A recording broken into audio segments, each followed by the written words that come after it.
Apps can do a lot of cool things. You could order dinner, gamble on your favorite team, and track your health. You could even get a mortgage. One click and you can be approved. I'm not sure by who or what country they're in. You deserve more from the mortgage industry. At AnyMac Home Mortgage, we believe in the need for live human interaction during a very complex process. The kind of service and guidance which an app simply can't provide. Our customers are more than credit scores and income documents. They're individuals and families who live in and strengthen our communities. Their story is our story, and that story begins in a home.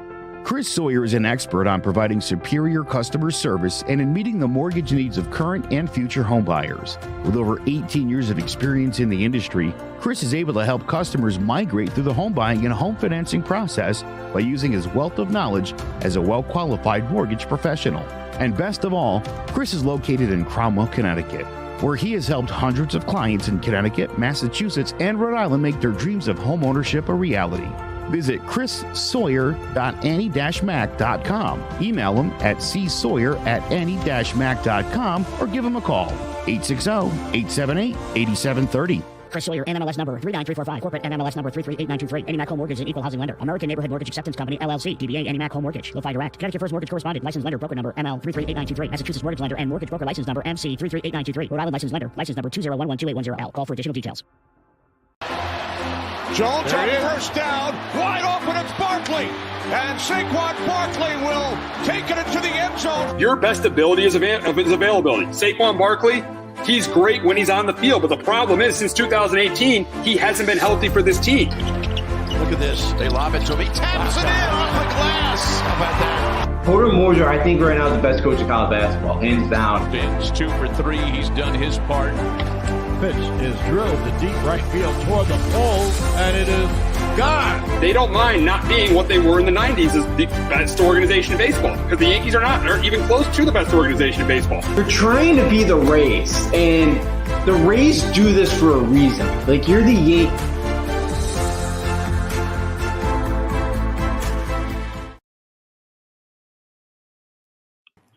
Welcome to Sports Talk with R&J. I'm Steve Risser, along here with Justin D'Onofrio, and we are here. We are going to give you our NFL preview. We do this every year. We talk about how the teams are going to do and what they're going to do this year, and we're going to start. And we're going to start in the NFC East, and we're going to start with the the Philadelphia Eagles. And the Eagles, they did a lot in the offseason to improve their team.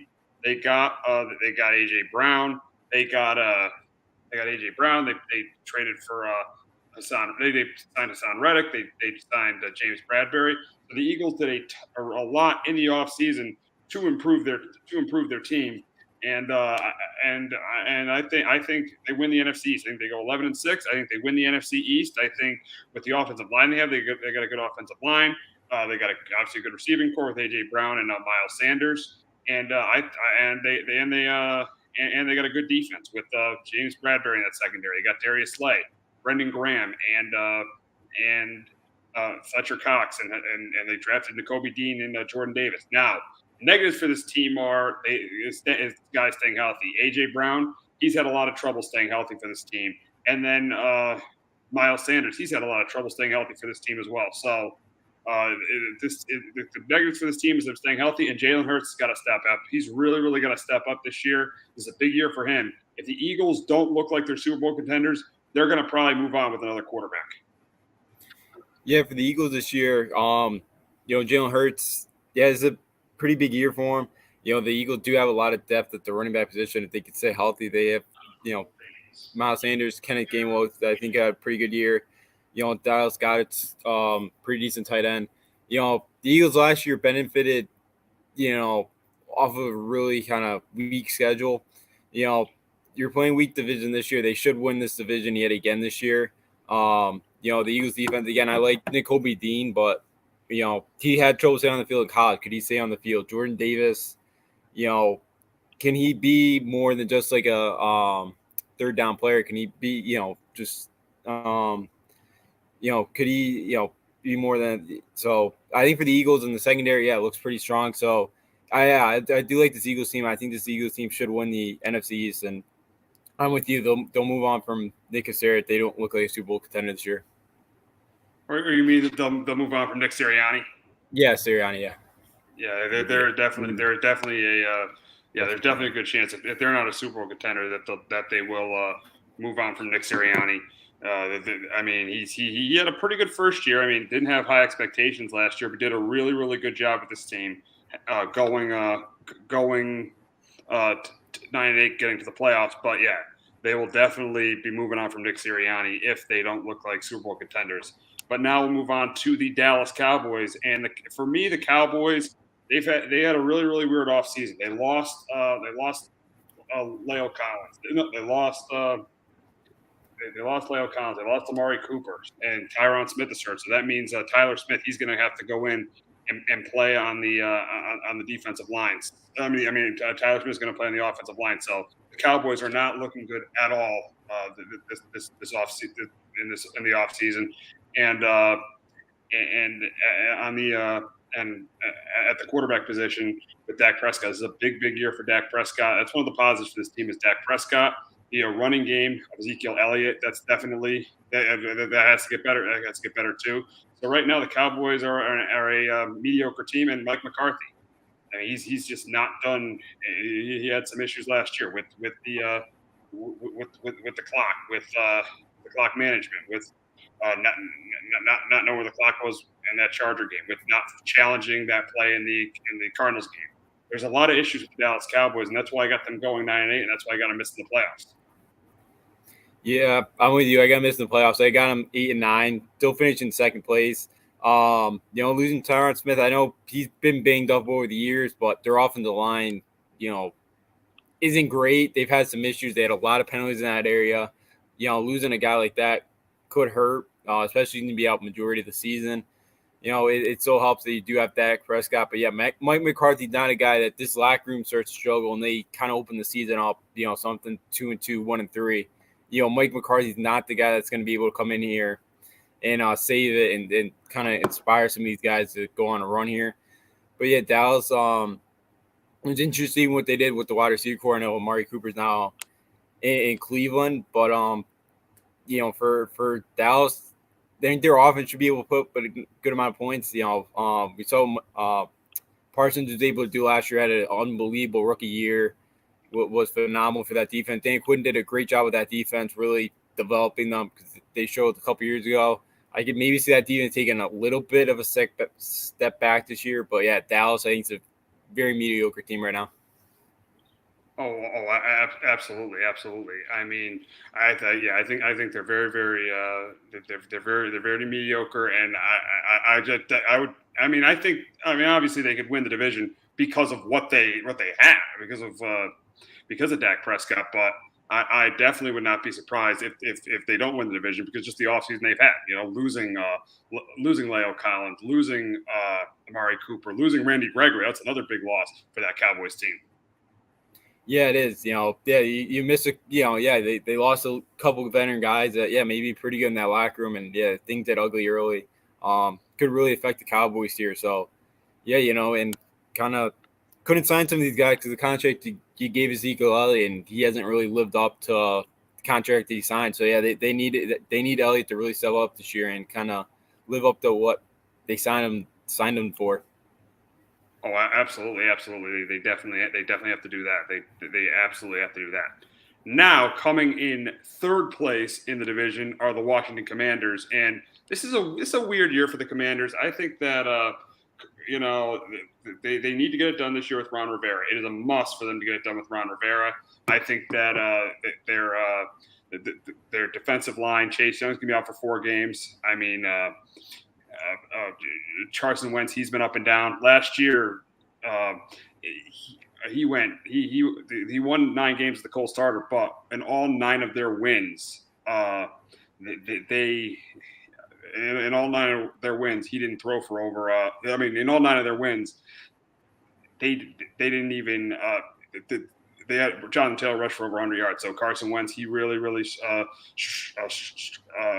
weren't running the ball, he struggled for the Colts. So we'll see what that happens in Washington. Do got a good running back in Antonio Gibson. Got a really, really good receiver in Terry McLaurin. So, but the problem is the back 7 of that defense, the inconsistency at quarterback.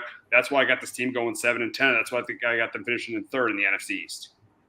Yeah, I think this team, they could get the 8-9 wins. I think it's very possible. But yeah, the back end of the secondary is still a big issue. Young's going to be out the first couple weeks. Montez Sweat missed some time as well last year, because he stay healthy this year. Because that defensive line is really, really good. They could really disrupt the game. But, is there enough? That offense, with McLaurin, you got a guy in Carson Wentz. He's been very up and down his career. Could some of these guys stay healthy? I know at tight end, guy like Cole Turner, who they got out of Nevada, he started at wide receiver. Maybe he can make an impact at the tight end position. Logan Thomas has been somebody that's kind of been banged up. So, maybe look something for him. Terry McLaurin's been really good. They signed him in the extension. But, yeah, I think the Washington team could maybe get the 8-9 wins, but I see more like 7-10 for them for the Commanders this year. Absolutely. I definitely agree that the Commanders are going to be, a 7-8 win team. And now going to my team, the New York Giants. And this is an interesting year for the Giants. They got a new head coach in Brian Daboll. They got a new head coach in Brian Daboll. I mean, Daniel Jones, this has got to be it. This is the year for Daniel Jones. If Daniel Jones doesn't get it done this year, it is over for him. If he doesn't get it done this year, it's over. It's not going to happen for him. The offensive line did improve getting Evan Neal, but it's still average on the receiving core. They got to stay healthy. I mean, if you look at Kenny Galladay, Shepard, he's missed 20 games since 2019. Kenny Galladay's missed 14 games since 2019. Then you look at the entire offense. Daniel Jones, he's missed 10 games since 2019, and then Barkley's missed 21 games since 2019. So those guys have not been able to stay healthy since 2019. And the only concern is the defense. I like the Kayvon Thibodeau. I think he has potential to be a stud, but he is hurt. The back seven is a concern. With Blake Martinez has not been he's coming off a torn ACL in the corners. It concerns me that they're going to play a lot of man coverage in the secondary. So this team right now for the Giants, I mean, I think things will turn around with Brian Daboll, but I just think with the quarterback being inconsistent, I don't see them as a playoff team. That's why I got them going 7-10, finishing in last place in the NFC East. Yeah, Giants for me, I got them finishing last as well. I got them at 6-11. Yeah, for the Giants, their fifth head coaching or third GM in 8 years. It's they got to find some consistency with both head coach and GM. We'll see. I think they found it with both these new guys, but I think we both agree they made the right hires. But again, time will tell. Yeah, it's a big year for Daniel Jones.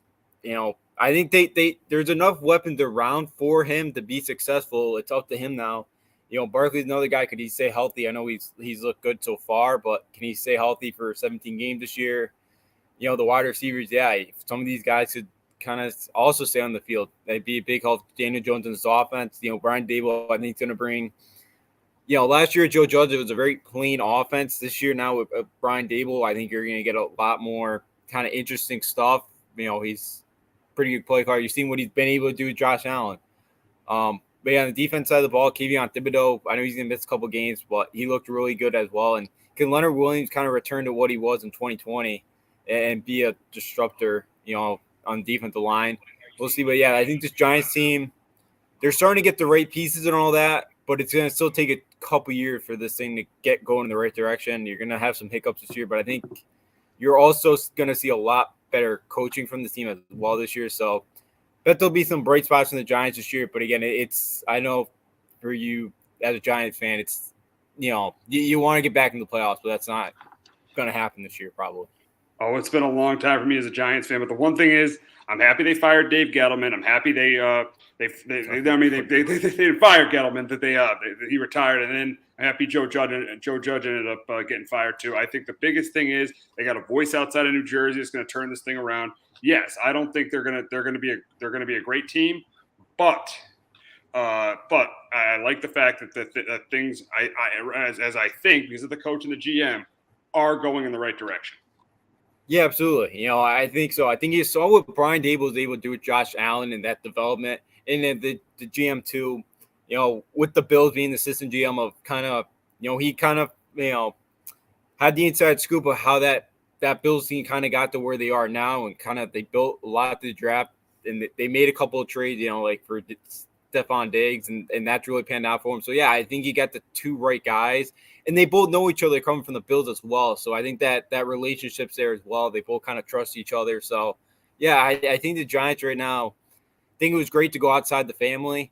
And I think, in the end, I think this is going to pay off for the Giants, the new moves here for the GM and coach. Absolutely, without question. I think they're definitely going to pay off for this team, and I'm really looking forward to what this team is going to be in the future. It's been a long time, and I think these moves are definitely going to work out for the Giants. But moving on to the NFC North, and it's pretty obvious. I got the Packers winning the division. They obviously got the best quarterback they obviously have one of the best quarterbacks in the league in Aaron Rodgers. Their offensive line isn't great, but Bakhtiari's coming back, so that their offensive line should be pretty good. On defense, they had one of the better defenses in the league last year with Rashawn Gary, with Jari Alexander, with a lot of time Jari Alexander. Javondre Campbell played well. So they had one of the better defenses in the league last year. The big question mark is going to be replacing Aaron Rodgers. That's going to be the big question. No, replacing Devontae Adams. That's going to be the big question mark. That's going to be the big question mark for the Packers. But if anybody can figure it out, it's Aaron Rodgers. I think he's definitely going to figure it out. I don't think they'll be great, but I think they're good enough. They're clearly the best team in this division. That's why I think they go 12-5, and that's why I think they win the NFC North. Yeah, I'm with you. I think they win the NFC North. I got them going 13-4. I think there's a lot of pressure for Rodgers and Matt LaFleur to get the Super Bowl. They've had their chances the first couple years together, but we've seen they've had some pretty bad playoff performances and not been able to get over the hump. Rodgers the last 2 years got 85 touchdowns and 9 interceptions. It's tough to lose a guy like Devontae Adams, but yeah, as you mentioned, Aaron Rodgers is going to be a guy that's going to kind of find his new guy here. They brought in Sammy Watkins. I know he hasn't been healthy, but he could be somebody that could really help out. Rashawn Gary, I thought, came into his zone last year, and that was kind of, the big thing coming out of him for Michigan was kind of, the effort, and will he play, will he give you everything, every play? And not taking a playoff. And last year, it really seemed like he did that, that he did a lot better with that. So, we'll see. I don't know how, with Rodgers, I think this Green Bay offense still be explosive as usual, but you do lose a guy like Adams. Could be tough. But, yeah, I think this Green Bay team is probably still the best team in this division. And I still think I have them getting that, being the best team right now, record-wise, the best team in the NFC this year. Oh, wow. Best team in the NFC? Well, record-wise, yeah. Record-wise, gotcha. But, yeah, I mean, it's going to be an interesting year for Aaron Rodgers without Devontae Adams, but he's got to be really, really good for this team to win the Super Bowl because of their lack of depth at the receiver position. Next, we got the Minnesota Vikings, and we got them I got them finishing 9-8, getting one of the wild cards in the division. Their offense, their skill guys are really, really good with Dalvin Cook, with Adam Thielen, with Justin Jefferson. Their defense, they've improved getting Zadarius Smith, even though he missed time last year. They got Jordan Hicks, so their defense should be improved. But the issues with this team are the offensive line, still average. The defense is not great. Eric Kendricks needs to have a better year. They need to have a better their corner position is not good right now. So I think this team, and Kirk Cousins in prime time, that's the biggest thing, is Kirk Cousins in prime time never really seems to step up. So that's why I think the Vikings are going to sneak. I don't think they're a Super Bowl contender, but I think in the first year of Kevin O'Connell, they will sneak into the playoffs. Yeah, I would do. I got them at 10-7. They moved on from Mike Zimmer. They kind of went with a new with Kevin O'Connell, who's a more offensive-minded head coach. Maybe that helps out Kirk Cousins. Again, they have plenty of weapons. Dalvin Cook's one of the best running backs in the league. Justin Jefferson has absolutely burst on the scenes. His first couple years in the league here. It was the first time, too, in Vikings history in their 62 years that they've given up 400 points in back-to-back years. As you mentioned, they brought in Darius Smith to kind of help out that defense. I think the Vikings should be able to get to the playoffs. I think bringing O'Connell is going to help Kirk Cousins here, maybe in a couple of big spots. But, that offensive line's still a little bit of concern here. But, I like this Vikings team getting the playoffs, finishing second in the NFC North. Yeah, I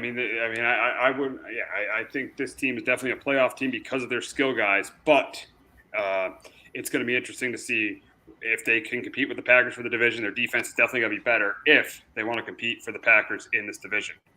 Coming in third place, I got the Detroit Lions, and I have them finishing I got them finishing 5-12. I think this team has improved. I think I like their offensive line is potentially be one of the best offensive lines in the league with Taylor Decker, with Penei Sewell, and with Frank Ragnow. I think their receiving core is going to be improved, especially when they get Jameson Williams back. I think Jared Goff is okay, but he's good enough with good guys around him. The problem is their defense. I like Aiden Hutchinson. I think Aiden Hutchinson's good. I think he made that huge play in the preseason. The issue with this team, though, is the rest of this defense. I don't think the rest of this defense is good enough.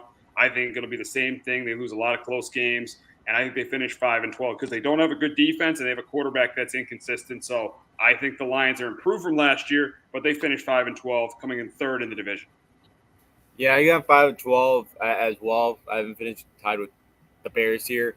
But yeah, this fourth straight consecutive year that they've had double-digit losses. Dan Campbell, I think, he's a great motivator. I still don't know if he's a great coach yet that could really put this team kind of over the top and kind of get them where they want to be. Yeah, could this be it kind of for Jared Goff? He doesn't play well enough for this team. Will the Lions go out, try to find a new franchise quarterback in the draft or free agency, whatever, how they want to do it? Jameson Williams, I know he's going to miss some time here, but he's a big playmaker that they could eventually have. You brought in Aiden Hutchinson, who in the Lions, as you mentioned, the defense was horrible. They were 30th last year in the league in sacks. So they need somebody that's going to get after the quarterback. He'll do it. Yeah, I think the Lions are getting a little bit better. I think their offense does have a little bit of talent, but it's nowhere near where they're going to be able to compete. And that defense is going to hurt them a lot as well. So I think Detroit a little bit is going in the right direction, but obviously it's nothing yet that's going to, make them put them anywhere close to contending here with the Vikings or Packers in this division. Absolutely not. Absolutely not. They're going the right direction, but really right now, as much as Jared Goff is okay, but they really just don't have the quarterback on their roster. No, they don't. He hasn't been great. Yeah, he's average at best. Again, if you put enough around him, he can get you to a Super Bowl, but he's never going to be the guy that's going to get you that Super Bowl. He's never going to make that, big play to get you there. So, yeah, they need to probably find that new franchise quarterback, but they'll stick with Goff for at least one more year, and maybe in the offseason kind of reevaluate their quarterback situation. Finishing in last place, I got the Chicago Bears, and I got them going 4-13. I think this team. I don't mind Justin Fields. I thought he looked really good in the third preseason game. The defense is okay. The problem is the weapons around this quarterback. Darnell Mooney is their best receiver. I like David Montgomery, but this offensive line might be one of the worst offensive lines in football. So I think this offense, even though I like Justin Fields, I think this offense is going to struggle. And this defense, you can't rely on what Robert Quinn gave you last year with 18.5 sacks. You can't rely on that. So I think that this defense is definitely not going to be as good because you can't rely on Robert Quinn. They lost Khalil Mack, even though he missed half the season last year. They lost him. So I think that the Bears finish 4-13 and finish in last place in the NFC North. Yeah, I got them 5-12. I think it to be a long year for the Bears. I think with a lot of young quarterbacks around the league, they've tried to help their quarterback and give them kind of what they could for weapons wise or an offensive line, but the Bears really have not for Justin Fields. I know we talked about it a couple weeks ago. I think it's going to make it. I think it makes it tough to really evaluate Justin Fields. Again, he doesn't really have many weapons. This offensive line is probably one of the worst in the league. Probably right there with the Panthers' offensive line. David Montgomery's a decent back, but there's no line to really kind of make any holes for him. So I think this Bears team's really going to struggle. There's a lot of rebuilding that they got to do here. That's kind of been the thing. They really haven't been able to find it. Moody's been a really good receiver for him, but he shouldn't be a number one. I think he'd be much better as a 2. But, yeah, I think the Bears have been a long year. Robert Quinn had an unbelievable year last year, but he's an older guy. You can't rely on him to have 18.5 sacks again. I think this defense is going to struggle as well at times too. It's going to be a long year for the Bears. And they claim Alex Leatherwood off free agency, or off waivers. Don't know how much of a difference he'll make, but maybe he can find in Chicago. I don't know. He can't hurt at this point with that offensive line, bringing somebody like that in. Absolutely. So we'll see what happens there. But it looks like it's going to be a long year for the Bears. They chose a route to rebuild. That's why they traded Khalil Mack and they didn't re-sign Allen Robinson. So it should be a tough year, tough second year for Justin Fields. But if he could win 6 or 7 games, he's definitely going to prove that he's their guy going forward. Now going to the NFC South. Coming in first, it's pretty obvious. I got the Buccaneers. I got them going 13-4. I know I've heard all the nonsense about Tom Brady. All that is a bunch of nonsense. Brady's going to be fine. And this offense, I think, is going to be fine too. I mean, the issues with the offense though is that offensive line. Yes, they lost Ali Marpet and they lost Ryan Jensen. So they lost some guys in the interior, but I still think Tom Brady is going to be fine. I still think he's going to have a really, really good year. I know Chris Godwin's coming off an ACL, but I think he's still going to have a good year. Mike Evans, one of the top receivers in the league. This front seven is still one of the best front sevens in football, with Levante David, with Devin White, with Shaq Barrett, with Vita Vea. Still one of the best front sevens in football. The concern for the Bucs always the secondary. It's not great, and obviously that offensive line, especially the interior of the offensive line, that could struggle. But you never bet against Tom Brady. I got them going 13-4. And I got them winning the NFC South. Yeah, I got them as well in the NFC South. I got them going 12-5. Yeah, the Brady stuff.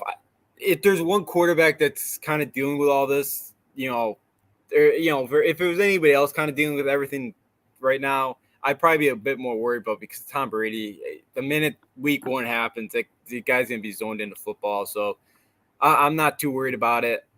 Todd Bowles gets another shot here as being a head coach. I'm interested to see what they do with Rasheed White coming out of Arizona State, because he's a really good receiving back, and Brady really hasn't had that since coming down to Tampa Bay. So I think he could have a big part of this offense this year. They brought in Julio Jones as well.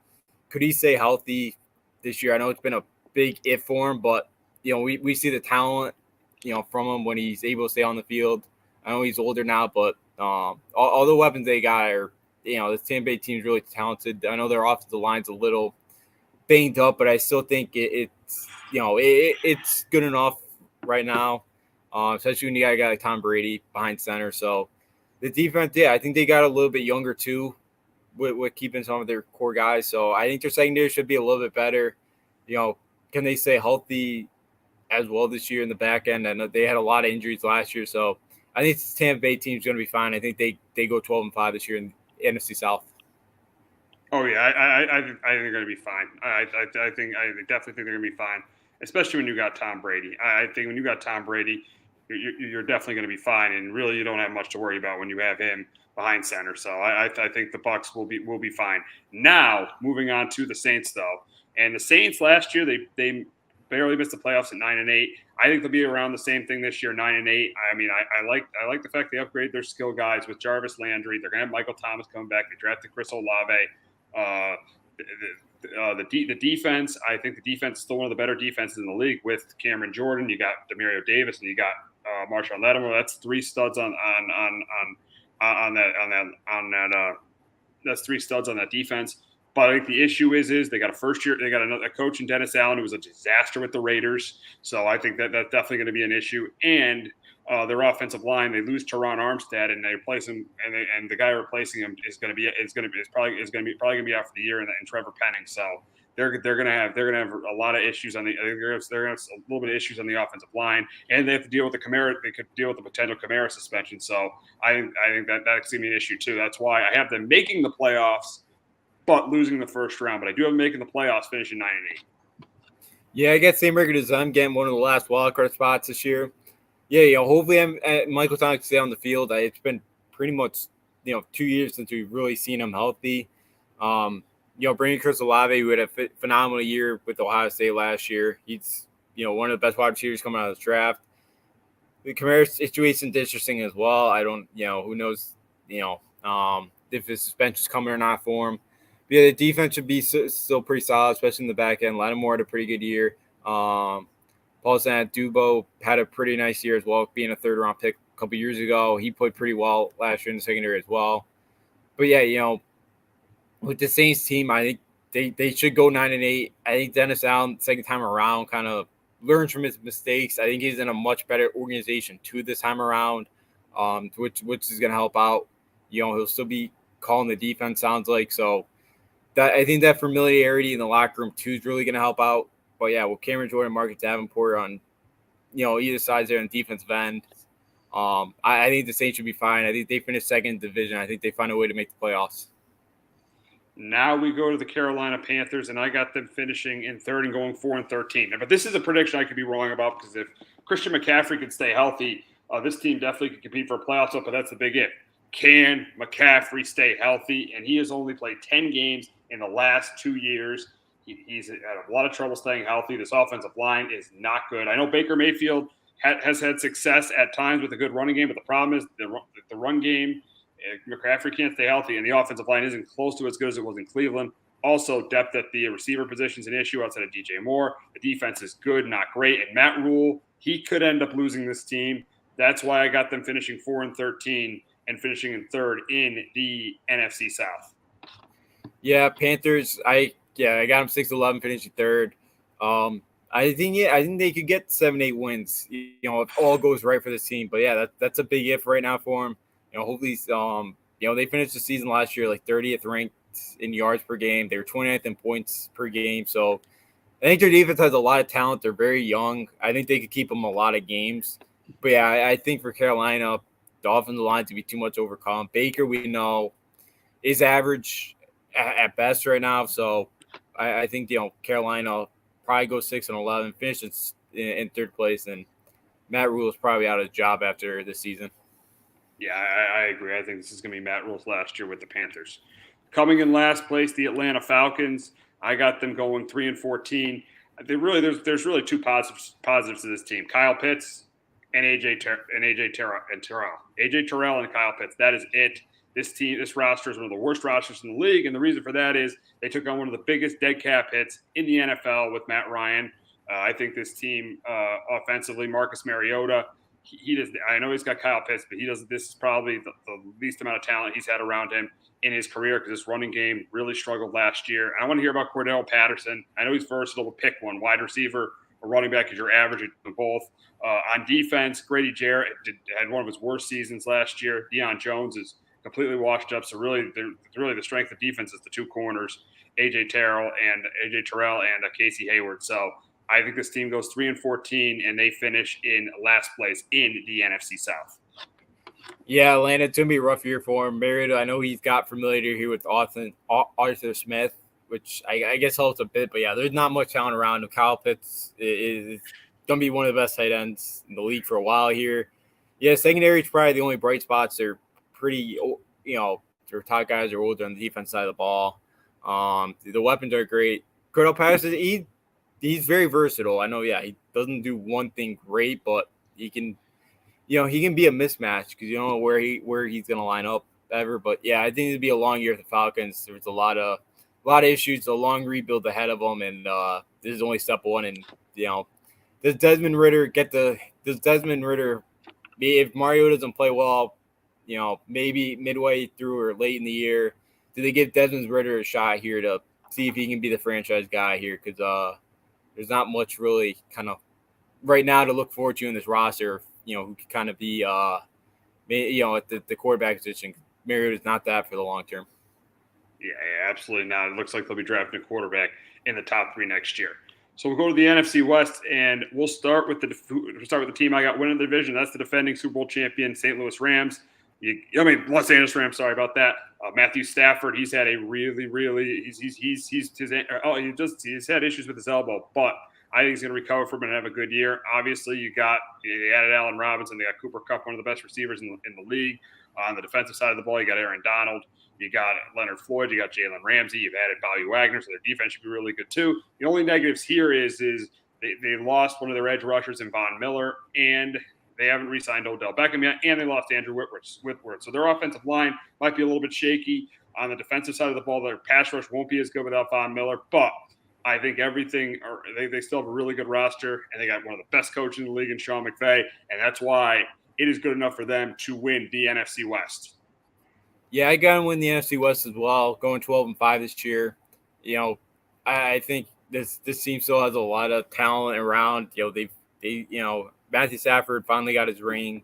Finally finally just got on a actual winning team last year. They brought back Liam Cohen, who was originally what the Rams went last year to Kentucky to be their OC. You kind of saw it with Will Levis and Wendell Robinson, how that team kind of really formed, and they were very good offensively last year. So, I expect the same here. He knows the system already.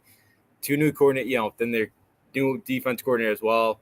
But I expect, Cam Akers to kind of return back to his old form. They really need him to do that because Sony Michel now in Miami.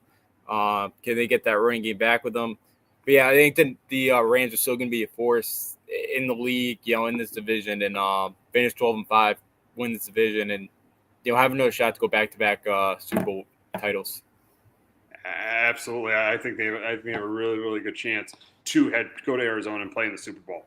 In second place, I got the San Francisco 49ers. I got them finishing 12-5 and finishing in second place and getting one of the wild card spots.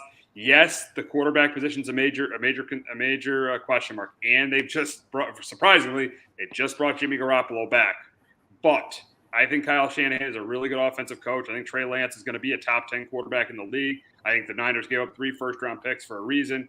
They obviously got Debo. They got a good running game. They got George Kittle, one of the best tight ends in the league. Got one of the best tackles in the league in Trent Williams. One of the best pass rushers in the league in Nick Bosa. You're tired of hearing me say the best. But that's why the 49ers got to an NFC Championship game with Jimmy Garoppolo as their quarterback, and they got to a Super Bowl with Jimmy Garoppolo as their quarterback because they got a really good roster. And I think that they go 12-5. They get into the playoffs as the second wild card. Yeah, I'm with you. They go 10-7. I think they still got a really solid roster. You mentioned, they got a lot of really good pieces on both lines of scrimmage. But Brandon Ayuk, I thought too, like end of last year, really started to kind of get in his own. Jimmy, became a big target there for Jimmy G. But yeah, Deebo Samuel and George Kittle, two of the best out there. They combined last year for 2,700 yards. They had 140 catches and 20 touchdowns. I think those two guys are obviously going to be a big part of kind of Trey Lance's success, when he could get them the ball. The only thing bringing Jimmy G back is if Lance doesn't play well early, he does have Jimmy G kind of lurking behind him there, especially with the roster they have. Dude, if he struggles out of the gate, do they bring in Jimmy G to kind of salvage something if it's off to a bad start? Because they do have a roster that get the playoffs, can get to a Super Bowl. But yeah, this team had a 10-point lead last year in the fourth quarter of the NFC Championship game. You saw in the Super Bowl as well; they had a 10-point lead against Chiefs in the fourth quarter. This team is this team is talented enough, even if the quarterback isn't a superstar. But the team is going to be right there with a chance to win it, to get back to Super Bowl.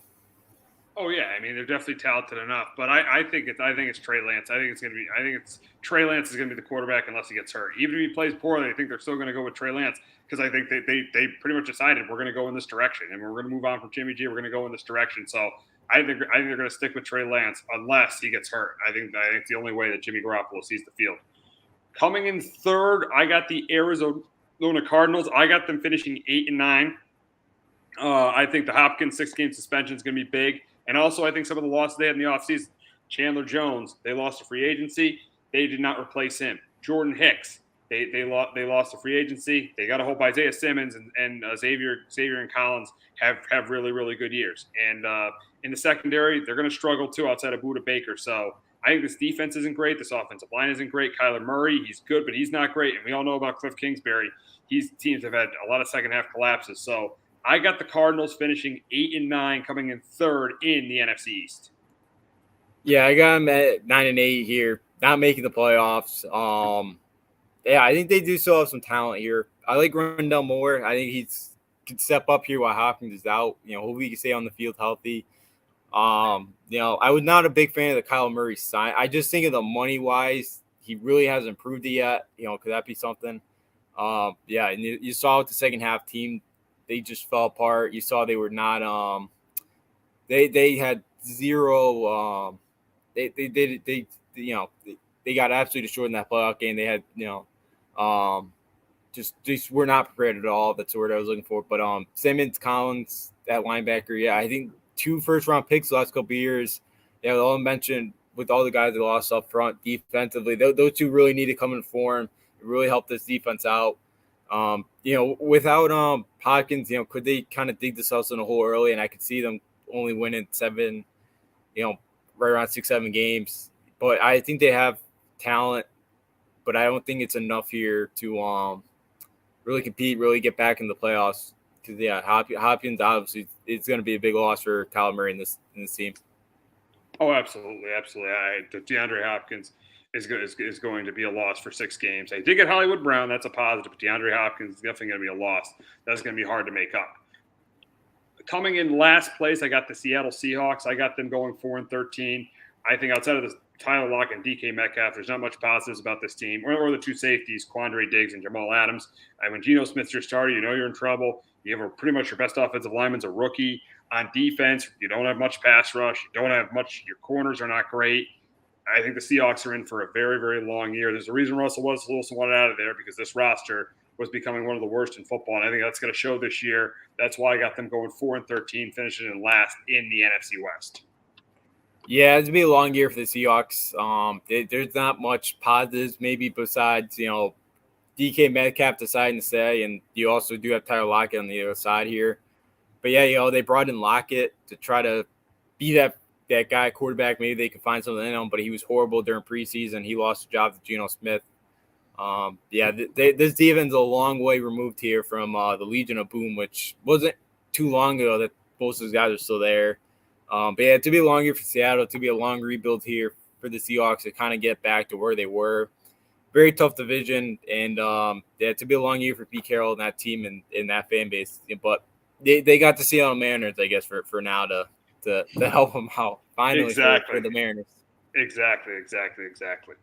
So now we'll move on to the AFC East, and I'll start with the team that a lot of people are picking to win it and picking to win the Super Bowl, and I'm going to go with the Buffalo Bills. I think in the offseason they got better. I know they have Tre'Davious played out for the first 4 games. He's on the PUP list, but they got better going out and getting Von Miller in the offseason. I think that was a really, really good pickup for that team. I think that's good. That's definitely going to improve. That's definitely going to improve their defense. Josh Allen, I think he's going to come out with a vengeance this year. I think that was such a brutal loss in the divisional round. I think he's going to come out ready to go. I think obviously the defense is really good. I think the running game will be improved with drafting James Cook. Offensive line is a little bit of a question mark, but they got Roger Stafford too, so that'll be improved. So I think this roster has really improved. They're one of the better rosters in the league, and I think this is the year that the Bills win this division. Not like last year, I think they win it with ease. That's why I got them 14-3 and winning the AFC East. Yeah, I got the Bills up there too. I got them 14-3 as well, finishing with the best record in all of football this year. But I think this team's got a lot of talent. Josh Allen's had a remarkable last couple years of development here. Ken Dorsey, who's been the quarterback coach the last couple years, promoted the OC, so they keep it, in-house here, a guy that he's familiar with. The Bills' offense last year in 13 of the 17 regular season games, they scored at least 26 points. Von Miller coming on, as well, does help out that team as another edge rusher. But yeah, there's not much to kind of pick out with the Bills here for kind of what they're missing and having a true weakness for this team. I guess, running back spot, James Cook, I really like coming out of Georgia. And he's a guy too that's, because Georgia's had 3-4 running backs the last couple of years, didn't really get a ton of carries. So he is pretty fresh coming out of college for a guy that could have a lot of success, because they do need to find a number one running back. But yeah, I think this Bill team's going to be really, really good. They should win this division by a couple games, But yeah, this Bill team, a lot of people's favorite to win the Super Bowl this year. Yeah, absolutely. So we'll go to the team I got finishing in second. That's the Miami Dolphins. I got them going 9-8, finishing in second in the AFC. Finishing second in the AFC East. I think the talent on this team is pretty good. I think I like their secondary with. Even though Byron Jones is going to be on the PUP list, I like their secondary with Xavier and Howard and Javon Holland. The receivers, obviously, the addition of Tyreek Hill, that was a big addition in the offseason. I think their run game will be better because they have, a coach that was in Shanahan's system, so I think they'll run the football better. I think the issues, though, with this team are, can the quarterback step up? The front seven is not that good. And the offensive line, I know it's improved with Teron Armstead. I think that's a big improvement. The problem is Teron Armstead has never played a full season in his entire career, and he missed half of the games last year. So I got Miami going 9-8 and missing the playoffs, and they're missing the playoffs for those reasons. And don't forget, Mike McDaniel, I think, is worse than Brian Flores. I think that's going to make a difference as well. Yeah, I'm right there with you. Because a couple weeks ago, my brother and dad went to go see the Raiders play down there in Miami. The Raiders' second team, they said, dominated the Miami's first team, and they said Miami looked like they had zero preparation at all. And so, and you bring in a guy that's all about analytics as a coach. And I know it hasn't happened a ton in the NFL, but it's a little worry for me as well. I know he's some new approaches as well to practice as well. So I don't know how that's going to shake up here. Tua, I know they bring in Tyreek Hill, but I think, he's just an average quarterback. I don't know if he could put him over the top here. The big year for him, especially now that the news is out that, Flores wanted it Justin Herbert, and that was kind of, now, Miami possibly could have had a guy like Justin Herbert to play quarterback. So I think the Miami team still has a lot of talent. I think they're going to miss a guy like Brian Flores, who did an unbelievable job with that team the last couple of years, with talent that they had when he started out. So I think the Miami team could get to the playoffs. I could see them getting to 9-10 wins, finding a way to make the wild card in the AFC. But I think they're very close. I don't think they're there yet. I think the quarterback position could hold them back this year. Yeah, that's the thing. If they're not Super Bowl contenders, just like with the Philadelphia Eagles and Jalen Hurts, if they're not Super Bowl contenders, Tua will definitely the Dolphins will definitely be looking for a new quarterback. But we got to move on to the Patriots, your team, and I don't have high expectations for the Patriots this year. I have them going 6-11. I don't think it's because of Mac Jones. I like what I saw out of Mac Jones last year. It's the stuff around Mac Jones. They let Shaq Mason walk. They traded Shaq Mason, and they let J.C. Jackson walk. I think this roster is a problem. I think it's a below-average roster. Even on Friday, the offensive line struggled. I think the receiving core, their best receiver is Kendrick Bourne. And then you look at the defense. They lost J.C. Jackson. I know Matt Judon is good, but losing J.C. Jackson, I think, is going to hurt that defense. The strength of this team is the running game. That's a big reason why they won 7 in a row, is because the defense in the running game last year, and the running game with Jamondre Stevenson and Damian Harris, that is the strength of this team. But the problem is that's not going to be enough when you play good teams. You got to keep up with them offensively. I don't think this team can keep up with them offensively. And I don't think this defense is good enough to contain really good offenses. That's why I got the Patriots finishing 6-11 and then third in the AFC East. Yeah, I'm going 8-9 for this Pats team. Yeah, again, I hate to say it, but I think maybe Mac Jones takes a step back. But it's not because of Mac Jones. It's going to be, as you mentioned, everything else around him. With the coaching staff you have around him, with Joe Judge and Matt Patricia being kind of the leaders of the offensive kind of coaching staff there, worries me. Devontae Parker, I do like to trade, but, could he stay healthy? Can he really be, a big kind of threat for us at the receiver position? Jacoby Myers has been Mac Jones' favorite guy out there. But like we know, Jacoby Myers has been a good wide receiver. He's not great. Losing Taquan Thornton hurt because I thought he looked really good at camp. Justin there. I mean, yeah. So what Justin was trying to say is Jacoby Myers is good. You were saying that Jacoby Myers was good, not great, because we did lose you for a little bit there. Of course, we lose you when we're talking about the Patriots. Yeah. So you were saying like Jacoby Myers was good, not great. Yeah, and you do have them a little bit better than me. Why do you got them going 8-9?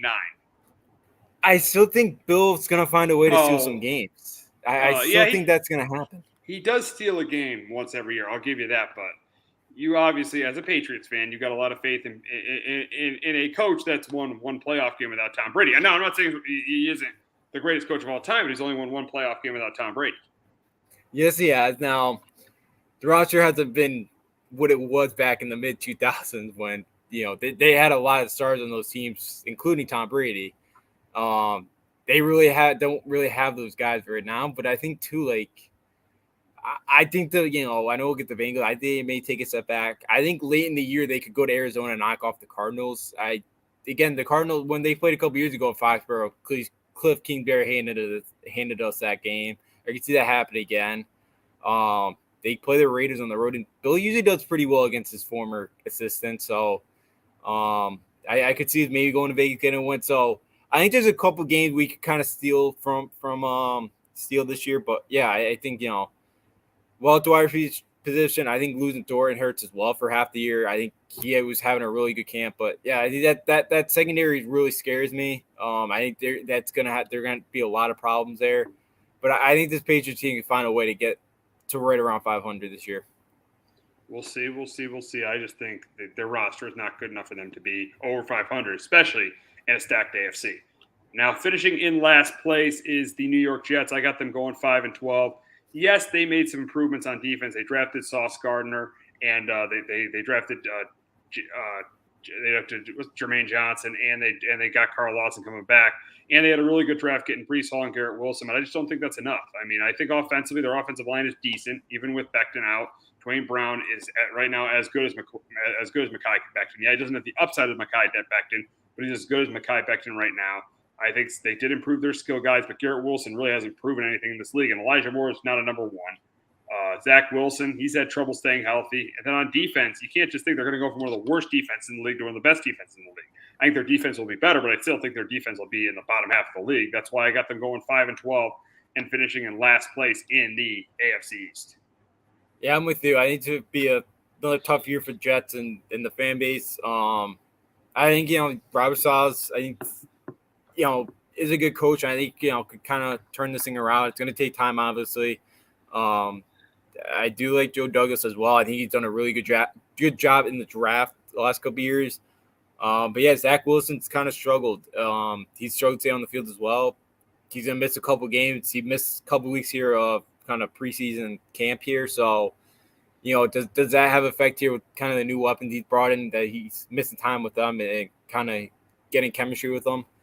But yeah, I think this Jets team, I like the draft pick of Sauce Gardner because he's one of the best cornerbacks last year in all college football.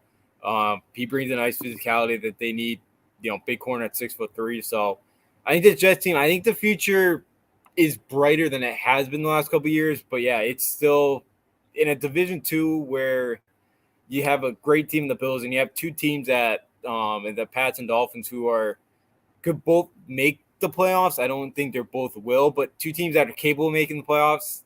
I think the Jets still have kind of a couple years here to kind of, before, maybe a year or two away from being a playoff team. Yeah, I think they have to be in playoff contention next year. I think this is a rebuilding year. They got to be in playoff contention next year. So we'll go on to the AFC North and finishing first in the division. I got the defending AFC champion Cincinnati Bengals. I think their offense is really good with Joe Burrow, with Jamar Chase, with Tyler Boyd, with Joe Mixon, with T. Higgins. I think their offensive line has obviously improved with the addition of Lyle Collins. I think on the defensive side of the ball, it's not a great defense, but a defense that you saw in the playoffs, makes plays when it had to. Got that interception. They stopped the Raiders late in the game. They got the interception of Ryan Tannehill. They got that interception of Patrick Mahomes. They made, outside of the Super Bowl, they made stops when they had to. So it's definitely a pretty good defense with Logan Wilson and Trey Hendrickson and Jesse Bates. But the issue with this team is I think their defense, they lack some depth on the secondary and on the defensive line, and I don't think their offensive line is going to go from being terrible to being really good. So I think that the Bengals, I think they go 12-5. But again, what keeps them out of getting to a Super Bowl, getting back to the Super Bowl, is their lack of depth in the defensive line, their lack of depth in the secondary, and their offensive line. Yeah, Bengals. I haven't taken a little bit of a step back. I have them at 9-8 this year. I think they may have overachieved a little bit last year. I know Joe Burrow had a fantastic year. They had phenomenal receivers. I'm not a big Zach Taylor guy. I think the offensive line, I think still, it's not great yet. It's been better. Can Joe Mixon kind of stay healthy as well? I know he's had injury troubles in the past. It's a tough division. Burrow missed some time this offseason, with the appendicitis. I think the Bengals team takes a little bit of a step back this year. I still think they're a phenomenal team. I think there's still a lot of there's still a lot of hope. There's still a lot of young talent to the team, but I could really see the team maybe take a step back this year. But Joe Burrow had a phenomenal year, and with the Bengals last year, and wouldn't be shocked to see them make the playoffs or even win a couple games. Make a run again in the postseason. Yeah, absolutely. So coming in second, I got the Baltimore Ravens. I got them finishing 11-6. I know that Gus Edwards is going to be on the PUP list, but they're going to get Marcus Peters and they're going to get Marlon Humphrey. They're going to get those guys back. They obviously got they got Marcus Williams and free. They signed Marcus Williams in free agency. They drafted Kyle Hamilton. They're on offense. They'll still have a really good. I think they're going to have a really good running game. They got Kenyon and Drake. There's going to probably be a time where they have Drake, Edwards, and Dobbins. So I think the running game is going to be really good. Lamar Jackson has proven that he's a top 10 quarterback in this league with 3 come from behind wins last year. That's pretty amazing. 3 come from behind wins, and you saw what happened last year when he got hurt. That team went 0-5. That team was not the same team when he got hurt. So I do think the issue though with this team is I think that the offensive line is still shaky even with Ronnie Stanley back. The front 7 is especially the front 4 is shaky, especially getting pressure on the quarterback. I know this defense likes to blitz a lot, even with Martindale gone. The new DC came from Martindale scheme, so they like to blitz a lot. So, but the biggest thing, if the Ravens are going to be a top team, they need one of these receivers to step up. They need a Rashard. Rashard Bateman's the key guy. He needs to step up. He's got to build a rapport with Lamar Jackson, or this team will not. We've seen with the Ravens, the reason that this team doesn't go far in the playoffs, doesn't get past the divisional round with Lamar, is they just can't score enough points. It happened against the Titans in 2019 and happened against the Bills in 2020. So Rashard Bateman, it's got to step up and give this team some explosiveness on offense. But all in all, I got the Bengals going 11-6 and finishing in second in the AFC North. Yeah, I get the Ravens getting back there and winning the division this year at 10-7. Yeah, tight end spot. I know Lamar loves his tight end. Somebody they drafted out of Coastal, Isaiah Likely, tight end. I think he could have an impact. I know he may be the 3rd tight end on this roster, but I think he'd be somebody that could be somebody that could surprise some folks this year. Yeah, Bateman, they need more out of him. He had 1 touchdown last year. Now, I know he missed a couple weeks or about half the year last year. But, yeah, they do need him to step up, be better. That defense, I think, as long as they could stay healthy, especially in the secondary, are so banged up, I think they kind of get back to what we're used to seeing out of them. Lamar Jackson right now, it does not seem like they may get a contract done with him. So he, is going to be betting on himself this year. We know how talented he is. He's a guy that is going to be probably sitting right there in the MVP conversation, when it's all said and done. I like this Raven team. You can't really bet against Harbaugh. I know a lot of injuries last year really kind of derailed everything. But, yeah, I think this Raven team is going to be right back to where we're used to seeing them. Very talented team. I'm excited to see J.K. Dobbins, that offense, as he comes back healthy this year. Yeah, definitely in that run game. That was an issue with the Ravens last year. They really couldn't run the ball. They lost Ronnie Stanley. They had so many injuries. Their secondary, they lost Marlon Humphrey, and they lost Marcus Peters. So they were the most banged up team in the league last year, and they almost made the playoffs, showing how good of a coach John Harbaugh is. But this year, I think they got a very good chance with everyone healthy to be Super Bowl contenders. Coming in last place, I got the coming third place, I got the Pittsburgh Steelers. I got them finishing 8-9. I think that they got one of the best defensive in the positive. They got one of the best defensive players in the league. They got Cameron Hayward's really good too. They got a good safety in Minka Fitzpatrick. They got some good receivers with Deontay Johnson and Chase Claypool. The issue with this team though is the offensive line is not good. The run defense was absolutely terrible last year. They did sign Myles Jack to improve that. But the biggest question is the quarterback position. When do you go to Kenny Pickett? That's going to be the biggest question. And Kenny Pickett had a really good preseason. If Mr. Trubisky struggles, this team starts 0-2. Don't be surprised if Pickett's in there by week 3. Yeah, I wouldn't either. Pickett, had a really solid preseason camp. He looked good. Obviously it is preseason, but I thought a lot of bright spots out of him from him. So I hate that I picked the Steelers team last in this division, but I was trying to find that 8th win that maybe put them there, ahead of Cleveland. I just think with that offensive line, they really struggled to run the ball last year. They're going to depend on Najee Harris a lot once again. I can never doubt this organization. They always find a way with Mike Tomlin to kind of finish right around 500, somewhere around there. So George Pickens looked really solid as well, but he's had a couple injuries and, there were some character issues as well coming out of, from him in college as well. So can he stay on the field for this team? that defense to keep them in a lot of games. And I think something that could help out too is they don't have to go out west once this year. So, they don't have a ton of travel this year. I think they go to Miami, but like they don't have to go to the West Coast once. But I could see the Steelers team, once again, kind of finding a way to get 8-9 wins, even though they may not have the talent to kind of look like they're a playoff team, but they could obviously find a way with that organization to get there. Oh, yeah. Seeing who their head coach is, seeing what their organization is, I would not be surprised if the Steelers are an 8 or 9 win team. Now, moving on, I don't know, I haven't an 8 win team. I wouldn't be surprised if they get even more wins, if they get to like 9 wins, just seeing the head coach they have. Moving on to the Cleveland Browns, and I got the Browns finishing 7-10, finishing in last in the division. I think obviously the loss of Watson is going to hurt them. Jacoby Brissett, they didn't go out and get Jimmy G, so it looks like it's going to be Jacoby Brissett for those first 11 games. And I think he struggled in the preseason game against the Bears. I think he's going to struggle when he's on the field for the Browns. I like this roster. That's why I don't have them being terrible, because I like this offensive line. I think they got one of the best lines in football. Got a really good running game. Did get Amari Cooper. Good defense they got Myles Garrett, one of the best edge rushers in the game. Good linebacking core. I mean, the defense is good, but it's not great. And I think that's going to wind up ending up being an issue, because the good offenses are going to score against this defense. Remember last year, the Chargers put up 47 against them, and the Browns lost the game 47-42. So I think against the team that's put up points, Jacoby Brissett's going to have a hard time keeping up with those teams. And that's why I got the Browns finishing in last, going 7-10.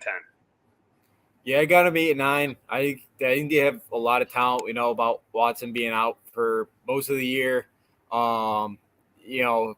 They got, Denzel Ward kind of just got paid out coming off his best year. Greg Newsome looked pretty solid last year. Grant Delpit at the safety position looked pretty good. Like, I think their secondary got better last year. I think they could maybe take another step forward here. That defense is going to keep them a lot of games, especially if they're going to need that early on with Jacoby Brissett, who does a decent job managing the game. He's never going to put you over the top. Nick Chubb, Kareem Hunt, two really solid backs here. I think, David Bell at the wide receiver position that they got out of Purdue here, he's a guy that could be really explosive, make a lot of big plays, but, injuries. Like, I think he was a guy that could have been a first-round talent, top 15 guy, if you could say healthy, for his time at Purdue. So I think it's be somebody could step up, be a nice target for Jacoby Brissett early on, and then towards the end, Deshaun Watson as well. But, yeah, I see this team finish if they're going 8-9.